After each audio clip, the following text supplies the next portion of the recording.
Okay, let's continue to our second video clip. No? Now we're going to our third scripture chapter and verse sa ating daily bread. Okay?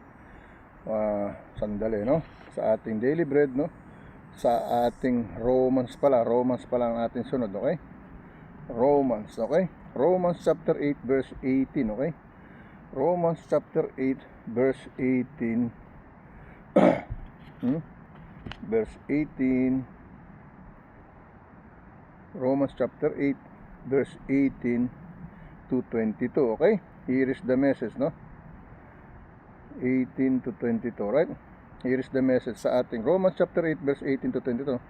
For I reckon that the sufferings, no, of this present time, no, are not worthy to be compared with the glory which shall be revealed in us, no? Verse 19, no? For the earnest expectation of the creature waited, no, for the manifestation of the Son of God. Okay? Verse 20, no, okay? For the creator was made subject to vanity, not willingly, but by reason as him who hath subjected the same in hope. Okay? Verse 21, okay? Because the creator itself also shall be delivered from the bondage of corruption, okay, into the glorious liberty of the children of God. Okay? Verse 22, no? For we know that the whole creation groaneth, no, and troubleth in pain together until now. Okay? Now, let me read in Tagalog version, no? Mga taga-Roma, pahina 8, versikulo talutod talata 18 hanggang 22. Okay? Here is in Tagalog version, no? Sapagkat, no, napatutunayan ko na ang pagtitiis sa panahong ito'y hindi karapat-dapat maitumba sa kaluwalhatiang nahayag sa atin. Okay? Versikulo 11, no? Sapagkat ang maningas na pagmimiti, no? Sapagkat ang maningas na pagmimiti ng buong nilalang ay naghihintay ng pagkahayag ng mga anak ng Diyos. Okay? Versikulo 20, no? Sapagkat ang buong nilalang ay nasakop ng kawalang kabuluhan. Okay? Hindi sa kanyang kalooban, kundi dahil doon sa sumakop sa kaniya sa pag-asa. No? Versikulo 21, no? Na ang buong nilalang naman ay magiging laya mula sa pagkaalipin, no, ng kabulukan sa kalayaang maluwalhati na ang anak ng Diyos. Okay? Ang sabi ng versikulo 21, no, na ang buong nilalang naman ay magiging laya mula sa pagkaalipin ng kabulukan ng kalayaang maluwalhati ng mga anak ng Diyos. Okay? Magiging malaya ka sa pagkaalipin sa mga kasamaan, no, kabulukan, sinasabi, no? Pag sinabing kabulukan, kalikuan, kasama, no, mga malinggawan, yan ang ibig sabihin. Magiging malaya ka doon. Ang mga maluwalhating mga anak ng Diyos. Versikulo 22, sapagkat nalalaman natin na ang buong nilalang ay humihibik, no, at nagdaramdam na may kahinaan na kasama natin hanggang ngayon. Okay? All of us will feel that way. Okay? Not because we are pastor, we president, this and that, military, doctor, teacher, priest, pastor, no? All of us, no? Civilians, all of us, we experience all these things, no? Sapagkat nalalaman natin, no? It says in English, no? For we know that we know that the whole creation, no, groaneth and troubleth, no, in pain together until now. Okay? Sabi sa Tagalog, sapagkat nalalaman natin na ang buong nilalang ay humihibik at nagdaramdam na may kahirapan na kasama natin hanggang ngayon. Okay? Until now, until then. This is generation to generation. That's why. No? Why? Because we are still not changing. We're still all a sinner. That's why. No? Let me read in Spanish. Okay? Okay, let me continue to read in Spanish. No? Romanos capítulo 8, versikulo 18 hanggang 23. No?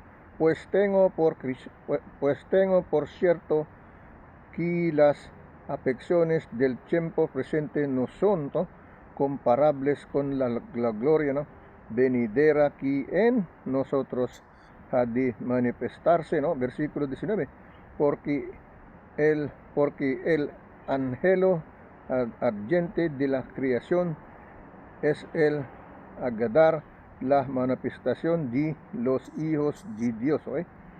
Versículo 20, ¿no? Porque la creación fue sujetada a vanidad, no por su propia voluntad, sino por causa del que la sujeto en esperanza, ¿no? Versículo 21, porque también la creación misma será libertada de la esclavitud de corrupción y la libertad gloriosa de los hijos de Dios, ¿eh? Versículo 22, ¿no? Porque sabemos que todas las creación gime y una esto con dolores, ¿no? De parto hasta ahora. Okay, yan ang sinasabi, right? Sa ating Spanish. Now, let's go to the other scripture chapter and verse, okay? Hanggang ngayon, hindi pa ako nakakabili ng ating continuation sa ating devotion healing prayer. But it's okay, no? Probably God, He wants me to hold for a while in that devotion healing prayer, no? But God promises we can still read it, okay? Okay, now we're going back to 2nd Chronicles again, okay? Every day we have 2nd Chronicles because of the monthly planner, okay? But the point is, sometimes when I look for it, there is no verse like that, okay? The chapter, yes, okay, but the verse that had been written over there, I could not find it. So we go to the last one and the end. That's the way it happens, okay? It depends on where is the verses is, okay? Now, let me read 2nd Chronicles, chapter 28, verse 23 to 27, okay? Here is the message, no? So tayo kumakain ako, kumain kayo, kasabay ko, okay? Wala namang sigurong masama, walang mawawala sa inyo, hindi mababawasan ang inyong pera, hindi mababawasan ang inyong kagandahan, kapugian, okay? Basta kasama nyo ako, lalakas pa kayo, madaragdagan pa kayo ng banal na Espiritu Santo ng Diyos, no? Ang kanyang ang kanyang gabay sa atin, no? Alalay sa atin, pagdiligtas sa atin, okay? Pag tayo magkakasamang nakikinig, nagbabasa, kumakain ng mga salita ng Diyos, okay? That's why I said in my written paper, let's always feed our body and let's always feed our Holy Spirit with the Holy Gospel of God, no? Always say thanks to God, no? Lord Jesus Christ, no? Amen. And then I thank my God upon every remembrance of you, as long as I in the world, I be a light in the world, okay? That's the way it is, okay? Yan yung atin laging sharing every day, okay? In my written small paper, okay? With the scripture chapter and verse, alright? Now, let me read here, no? Sa ating 2nd Chronicles chapter 28, verse 23 to 27, okay? 23 to 27, no? Dito pala tayo mag-uumpisa, no? Ito yung the good land, binigay sa atin ni Sir Tom Stube, no? Mamaya po baka mamasyal ako sa inyo pagkatapos nito, okay? Dito tayo sa ating 2nd Chronicles chapter 28, verse 23, no? For his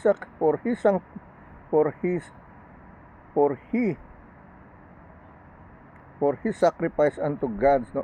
For his sacrifice unto gods of Damascus, which smote him, and he said, because the gods of the kings of Syria helped them, therefore will I sacrifice to them, that they may help me. But they were the ruin of him and of all Israel, no? And of all Israel, okay? Verse 24, no?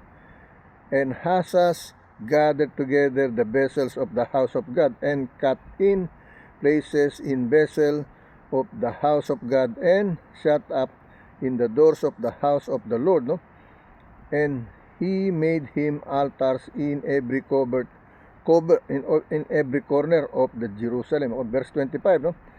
And in every several city of Judah he made high places to burn incense unto other gods, no? Ito yung sinasabi, no?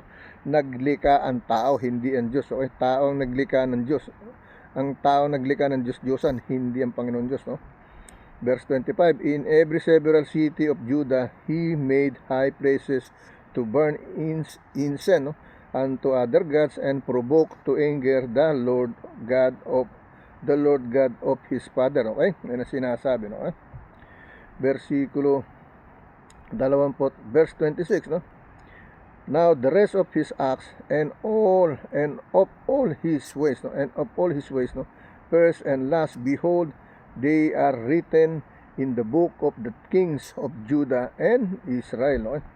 Verse 27, no? And Ahaz slept with his fathers, no? And they buried him in the city, even in Jerusalem, but they brought him not into the sepulchre of the kings of Israel. And Hezekiah his son reigned in his stead. Okay? Reigned in his stead. Okay? Yan ang sinasabi, no? So, basahin natin sa Tagalog version, no? Tagalog version, okay? Sa ating 2 Kronika, pahina 28, no? Pahina 28, versikulo 23 hanggang 27, no? Sa Tagalog version. Sa Spanish, no? 2 Kronika, kapitulo 28, versikulo 23 hanggang 27, okay? Sa Tagalog, 2 Kronika, pahina 28, versikulo 23 hanggang 27, no? Sapagkat siya'y naghain sa mga Diyos ng, no? Sapagkat siya'y naghain sa mga Diyos ng Damasco, na sumakit sa kaniya at sinabi, no? Sumakit sa kaniya at sinabi niya, sapagkat tinutulungan sila ng mga Diyos ng mga hari sa Syria, kaya't ako'y maghahain sa kanila upang tulungan nila ako. Ngunit sila ay naging kapahamakan niya at ang buong Israel. Okay? Versikulo 24, no? At pinisan ni Achaz at ang mga sisidlan ng bahay ng Diyos, no?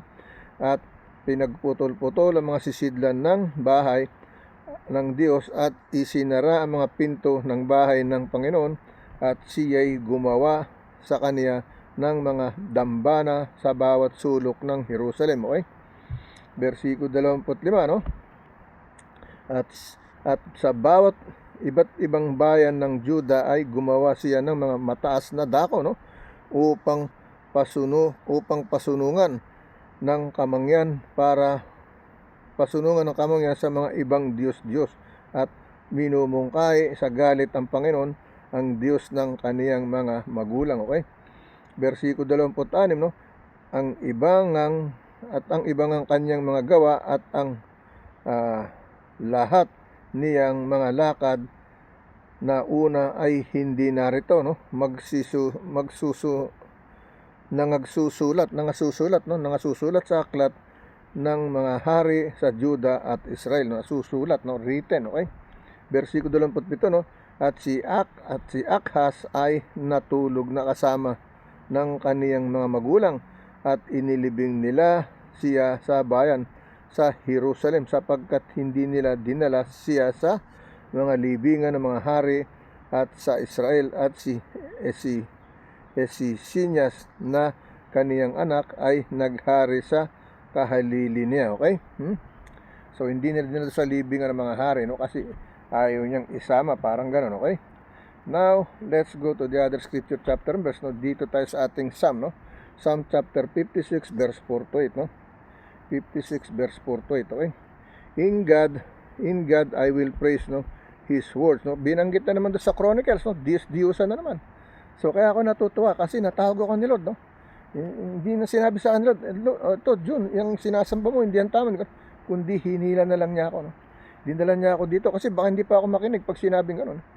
Nung una, hindi pa ako nakikinig, nakikipaglaban pa ako. Kaya sabi ko sa inyo, kung nasasaktan kayo sa sinasabi ko, binabasa ko sa Biblia, mas una ako nasaktan sa inyo, pero niyakap ko yung katotohanan. Hinarap ko yung katotohanan. Ano ba dapat ko ipangamba sa katotohanan para malaman kong katotohanan? Na yung mga santong yan ay hindi tunay na Diyos. Yan ay gawa ng kamay ng tao, hindi gawa ng ating Panginoon. Okay? Now, dako tayo dito sa ating Psalm chapter 56, verse 4 to 8. Okay? Ito ang sinasabi to. In God, no, will praise the word of God, no? Have put my trust, no? I will not fear what flesh can do unto me. What flesh can do unto me, no? Verse 5, no? Every day they rest my words, all their thoughts are against me for evil, no? Verse 6, no? They gather themselves together, they hide themselves, they mark my step, no? When they wait for my soul, no? When they wait for my soul, okay? Verse 7, no? Shall they escape by iniquity in thine anger? Cast down the people, O God, no? Verse 8, thou tellest my wanderings, no? Put thou my tears into thy battle, are they not in thy book? Okay? Yan ang sinasabi, no? Okay? Ng ating Psalm chapter 56 verse 4 to ito. Basahin natin sa Tagalog version. Mga awit o kanta, pahina 56, versikulo 4 hanggang 8, okay?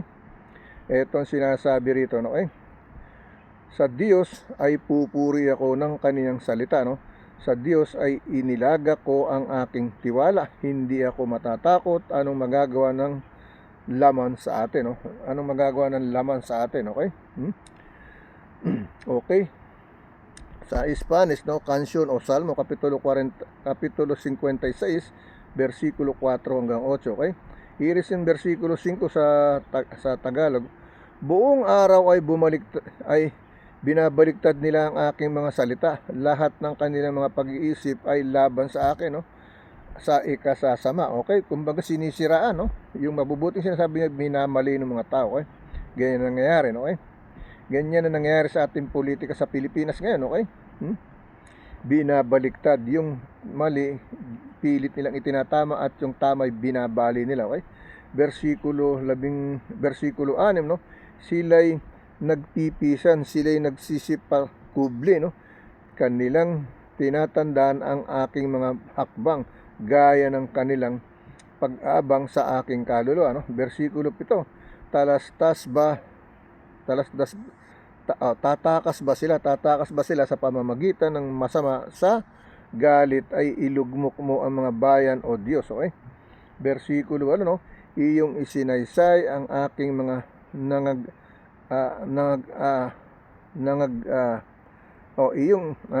iyong isinaysay ang aking mga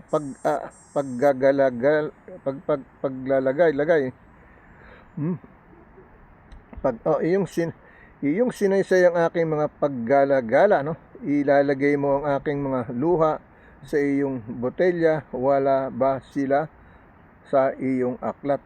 iyong aklat? Okay? Ibig sabihin, hindi pa nakasulat sa aklat ng Panginoon, parang gano'n, okay? Yan ang sinasabi, no? Kasi may libro doon ng buhay, no? At saka libro ng kamatayan, okay? Alright. Now, let's go to read another scripture chapter and verse, no? Dito tayo sa Psalm chapter 119 verse 105, no? I-senior ko sa inyo isang verse na yan, pero dito babasahin natin 5, okay? Yung senior ko sa inyo isang verse lang, okay? 105 lang, okay? Now we gonna read 105 to verse 105 to 112, okay? In our Psalm chapter 119 verse 105 to verse 112, okay? Here is the message, no? Thy word is a lamp into my feet, no? And a light unto my path, no? Verse 6, no? I have sworn, and I will perform it, that I will keep thy righteous judgment, okay? Verse 107, no? I am afflicted very much, no? Quicken me, O Lord, no? According unto thy word, no? Verse 108, no?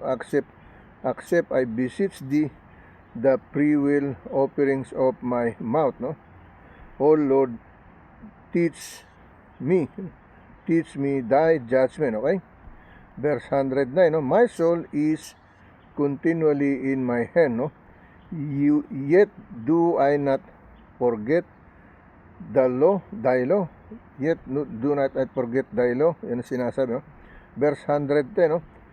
The wicked had laid a snare for me, yet I erred not from thy precept, okay? Not thy precept. Verse 111, no? In thy testimonies have I take as an heritage forever, for they are rejoicing of my heart, no? Rejoicing of my heart. Last verse, 112, no? I have inclined mine heart, no, into perform thy statutes always, even unto the end, no? Until the end, hanggang sa katapusan, okay? Alright. Nakapag-exercise ako kanina ng konti, so natutuwa ako, nadagdagan yung resistensya ko, okay?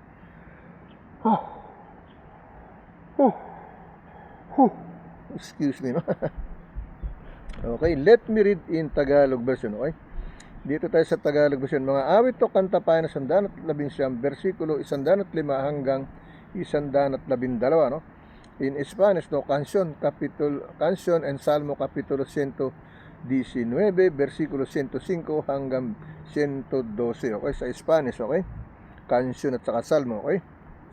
Here is in Tagalog version, no? Mga awit o kanta pa na 111, versikulo 105 hanggang 112.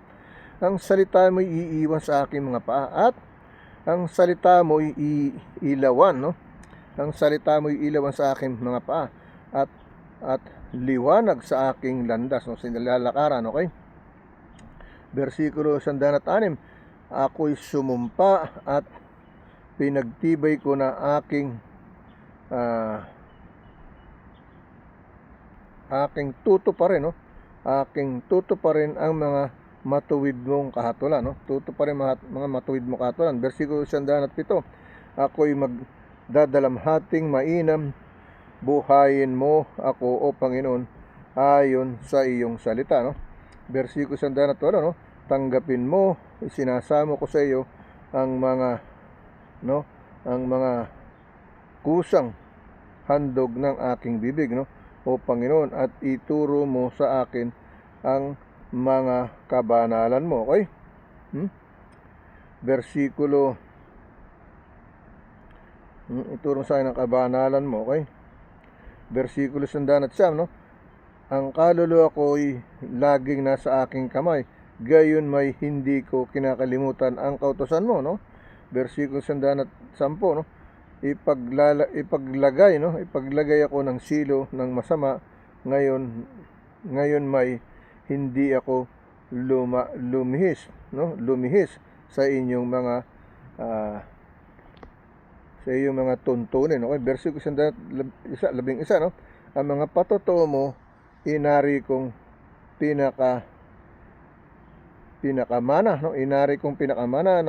Inari kong pinakamana magpakailanman, sapagkat sila ang kagalakan ng aking puso, no? Ng aking puso. Versikulo 112, no? Ikiniling ko ang puso ko na ganapin ang mga palatuntunan mo, magpakailanman sa makatuwid bagay hanggang sa wakas, no? Hanggang sa wakas, no? Yan ang ibig sabihin, no? Until the end, okay?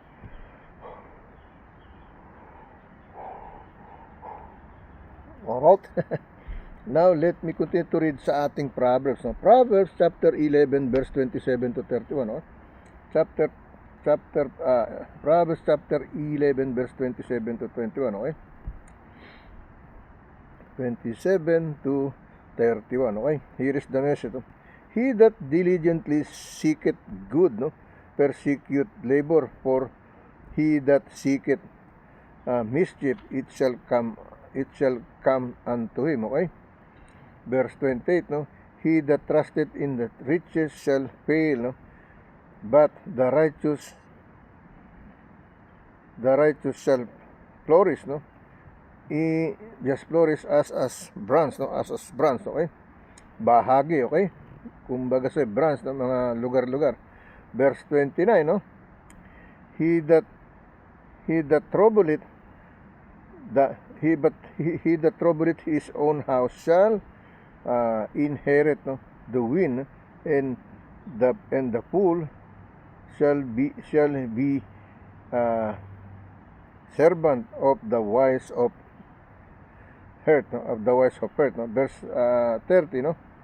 And the fruit of the righteous is tree of life, no? And he that written soul in wise, no? Soul in wise, okay? Verse 31, no? Behold, no? The righteous shall be, no? Recompense in the earth, no? Much more than weighted and the sinner, Okay, yun ang sinasabi, okay?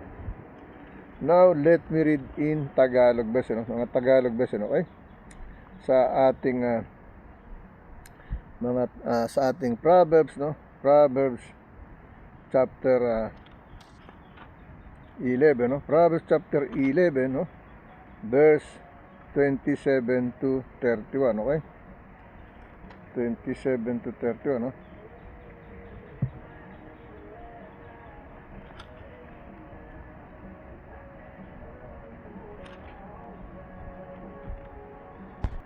Okay, let me continue to read in Tagalog version, okay? Sa ating Tagalog version, sa ating kawika, no? Sa ating Proverbs chapter 11 verse 27 to 31. Now, sa Tagalog mga kawika, no? Pahina 11, versikulo 27 hanggang 31. Okay, sa Spanish, no? Proverbios kapitulo 11 versikulo 27 hanggang 31. Okay, here is in Tagalog version. Siyang humahanap na masikap ng mabuti ay humahanap ng lingap, no? Ngunit siyang humahanap ng sama ay sa kaniya'y lalagpak, okay? Versikulo 23, siyang tumitiwala sa kanyang mga kayamanan ay mabubuwal, ngunit ang matuwid ay mamumukadkad na parang sariwang dahon, okay? Versikulo 29, no? Siyang bumabagabag sa kanyang sariling sangbahayan ay magmamana ng hangin at ang mangmang ay magiging alipin ng pantas sa puso, okay? Versikulo 30, no? Versikulo 30, ang bunga ng matuwid ay punong kahoy ng bahay ay siyang pantas ay humihikayat ng mga kaluluwa, no? Humihikayat ng mga kaluluwa, okay? Versikulo 31, no? Narito ang matuwid ay gagantin sa lupa, no? Gaano pa nga kaya ang masama at makasalanan, okay? Ang sabi ng versikulo 31, no? Ang sabi nito, narito ang matuwid ay gagantihin sa lupa, no? Gagantihin sa lupa. Paano pa nga kaya ang masama at makasalanan, okay? Ibig sabihin, okay? So dito tayo sa ating ibang scripture chapter verse. Dito tayo sa Isaiah, no? Isaiah chapter 57 verse 15 to 19, no? Isaiah chapter 57 verse 15 to 19, okay? 15 to 19, alright? Magtatatlong video tayo ito na malamang, okay? Itong Isaiah, baka dagdagan natin, okay? So Isaiah chapter 15 hanggang 21, okay? Isaiah chapter 57 verse 15 to 21, okay? Isasama na natin natira, no? Kasi magtatatlong video rin tayo, okay? So ito tayo sa 15, no? Chapter Isaiah chapter 57, no? Verse 15 to 21, no? For thus said, no, the height, and 41, no, that inhabited, no, eternity, whose name, no, is highly, and I dwell in the high and holy place, no, with him also. What is the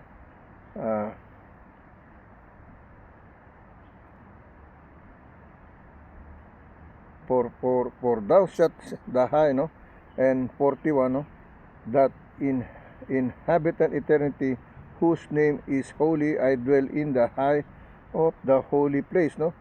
What with him, no, also that is that contrite and humble spirit, to receive the spirit of the humble, and to receive the heart of the contrite ones, okay? Verse 16, no, for I will not contend forever, no, neither will I be always worth, for the spirit should fail, no, for should fail before me, and he soul which I have made, okay? Verse 17, no, for the iniquity of his covetousness, no, was I wrote and emote him, no? I hid me and was wrath, no? And he went, no, on forwardly in the way of his hurt, okay? A way of his hurt, no? Verse 18, no? I have seen his way, and I will heal him. I will lead him also and restore comfort unto him and to his mourners, no? Mourners, okay? Verse 19, no? I create the fruit of the lips, no? Peace, peace, peace to him that is afar off, no? And to him that is near, saith the Lord, and I will heal him. No? Verse 20, no? But the wicked are like that troubled sea, no? Which it cannot rest, whose water casts up mine and dirt, no? Verse 21, last verse, no? There is no peace, no? Said my God to the wicked, no? Walang katahimikan ng mahihina. Ibig sabihin, no? Walang peace of mind, no? Ibig sabihin, now let me read in Tagalog version. Isaiah pa na 57 versikulo 15 hanggang 21, no? Sa Tagalog, no? Sa Spanish, no? Isaiah kapitulo 57 versikulo 15 hanggang 21, okay? Here is in Tagalog version, no?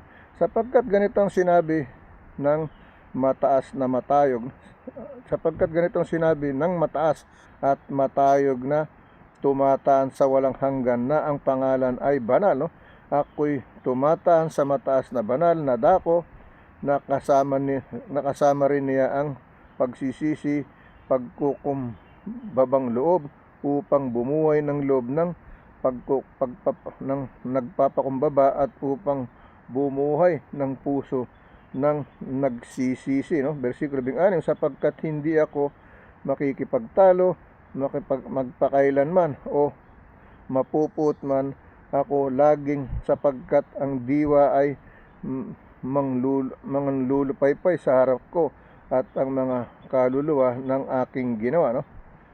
Versikulo 27, dahil sa kasamaan ng kaniyang kasakiman ay napuput ako at sinaktan ko siya.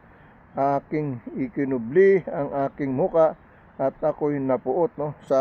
At siya'y yumaong naghihimagsik ng lakad ng kaniyang puso, no? Versikulo 18, okay? Aking nakita ang kaniyang mga lakad at pagalingin ko siya, no? Akin ding papatnubayan siya at bibigyan ko ng kaaliwan,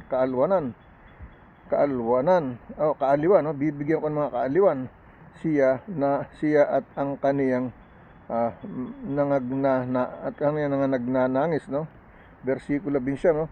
Aking nilika ang bunga ng mga labi, kapayapaan, no? Kapayapaan sa kaniya na malayo at sa kaniya na malapit, sabi ng Panginoon, at aking gagalingin siya, okay? Versikulo 20, no? Ngunit ang masama ay parang nauunos, no? Ngunit ang masama ay parang maunos na dagat, no? Sapagkat hindi maaaring humusay ang kaniyang tubig, no? At umalimbukay ng burak at dumi, okay? Versikulo 31, okay? Walang kapayapaan, sabi ng aking Diyos, sa mga masasama, no? Walang kapayapaan sa mga masasamang gawain, okay? Sa mga mandarapag, wala. Kasi nag-aadala sila, may takot sila. Kapag gumagawa ka ng masama, ganyan na mararamdaman mo, no? Tolero ka, anong gagawin mo para maligtas mo sarili mo? Kasi alam mo mali ang ginawa mo. Yan ang nangyayari sa ating mga bansa, no? Kaya pilit pa rin nilang inilalaban yung kanilang mali sa tama, okay? Pero ang tama mananaig, kailan maniwala kayo, hindi madadig, no? Tuloy-tuloy lang tayo sa ating mga gawaing panalangin, okay? Para sa Diyos, makantam natin ang kalayaan ng ating bansa, sa mga gumagawa ng kalikuan sa ating bansa, sa mga leader, no? Sa presidente, no? Hanggang pababa, okay? Huwag tayo susuko. Let's go to our third video, okay?